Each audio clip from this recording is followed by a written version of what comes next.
aking asawa. Sobrang saya ng pakiramdam na no more LDR na sa wakas. Thank you, Lord. Kita na kaming dalawa at nakuha ko na siya. Maraming salamat. Hawakan ko yung kamay niya. Thank you talaga, Lord.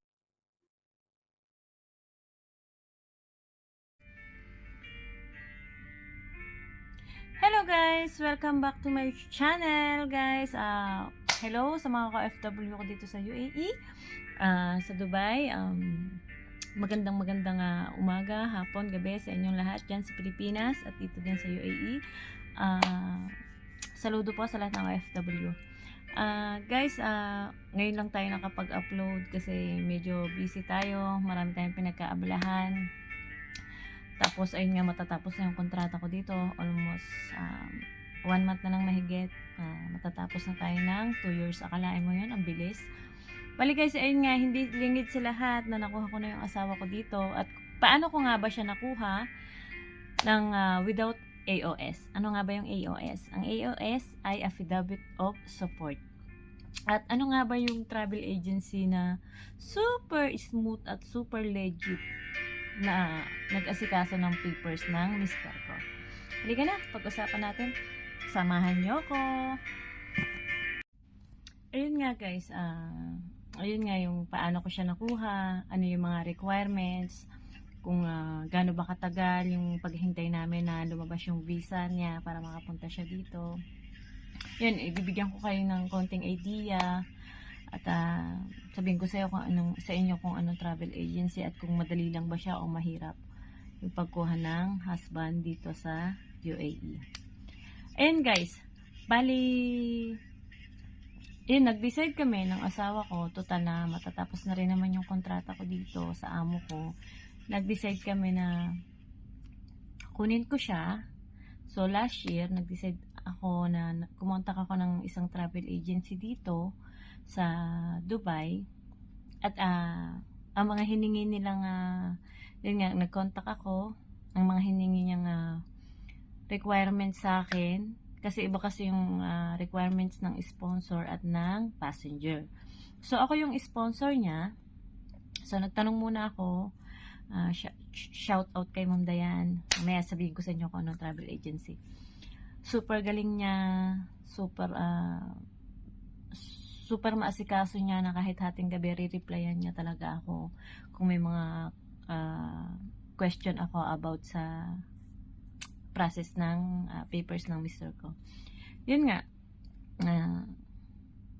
kasi mostly kasi ang sahod mo kasi dito is sabi nila pag 10,000 daw ang sahod mo dito, saka ka palang makakakuha ng kamag-anak or pinsan, tita or kahit sino kamag-anak na makukuha mo dito.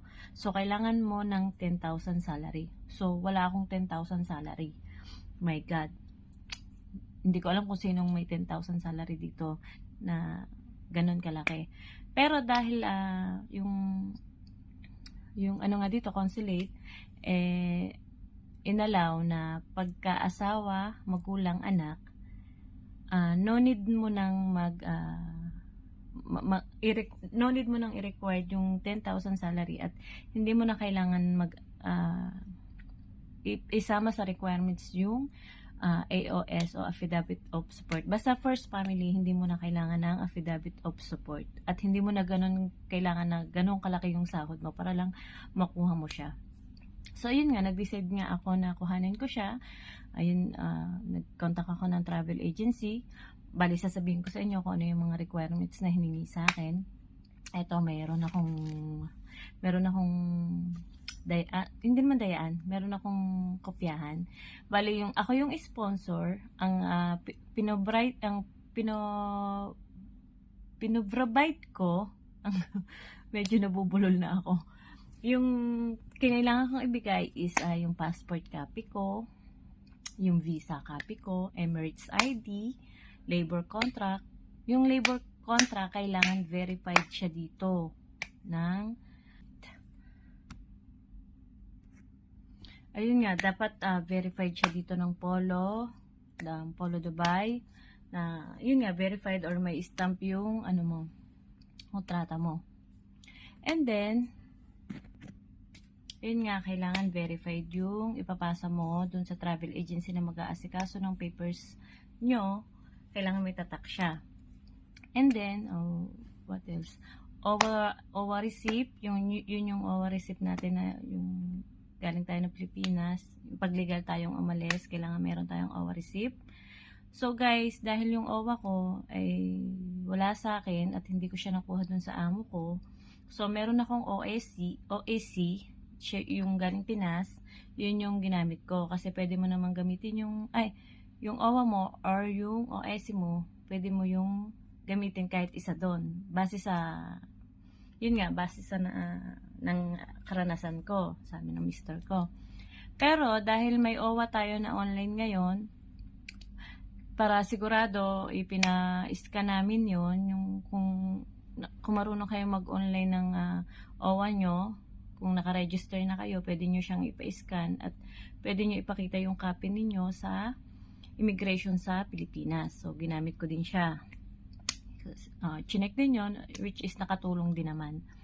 And then, yung flat letter, or kung ibig sabihin ng flat letter, yun kung may inuupahan ka bang bahay dito. Kasi ako dahil nagtatrabaho nga po ako sa labas, sa loob ng bahay, so hindi ako allowed kumuha ng flat letter. Kasi ang nakakakuha lang po ng flat letter dito sa Dubai, yun yung nagbo-work sa labas at hindi sa loob ng bahay. So, bali ang nangyari sa akin, at dahil nga dito ako yung kukuha sa mister ko, so may kwarto naman kami dito, ang nangyari is humingi ako ng accommodation letter sa amo ko. Yun nga, yung accommodation letter na yun na nagpapatunay na ini-invite siya ng amo ko na makaparating siya dito. And then, yung sponsor invitation, yun yung invitation ko sa kanya na inaanyayahan ko siya na magpunta dito sa akin para bisitahin niya ako. And then, yung pinaka-importante is yung PSA na original. PSA niya, PSA ko parang hindi naman na yata kinuha, pero nag-provide din ako. Tapos yung marriage certificate namin na original. Bali, yun yung kailangan ng sponsor. Bali, ako yung sponsor niya, yun yung mga kinailangan kong ipasa sa kanila. And then, sa passenger naman, which is yun nga, yung mister ko, bali, ang mga kailangan niya is passport copy, yung coming ticket niya, yung ticket na papunta niya dito. Bali, binuko siya sa Cebu Pacific. Yun. Kahit anong available, basta kung anong gustong date nyo na available papuntahin dito at kung ano yung mas pasok sa budget nyo na sakyan yung eroplano, kayo po yung bahala doon. Tapos yung tourist visa copy niya, kailangan na dala niya rin dito. Tapos yung insurance, manggagaling yung insurance sa agency, sa travel agency, saka yung tourist visa copy niya. Yung agency letter, so kailangan din yun yung agency letter, yun yung travel agency na nag-asikaso sa mister ko. Tapos yung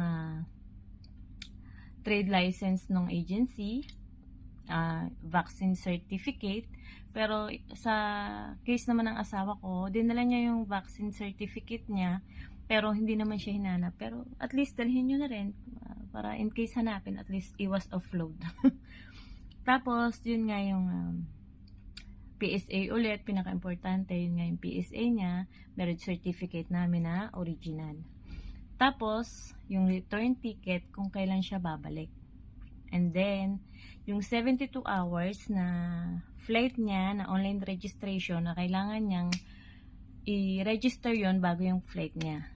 Kasi ako 2 days before bago kami nag-register, at least hindi na namin siya iisipin. Kailangan kasi 72 hours. Nakaano ka na. Yun nga. And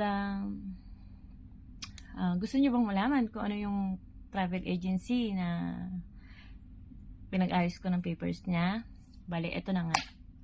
Ito yung Silver Century Travel Tourism.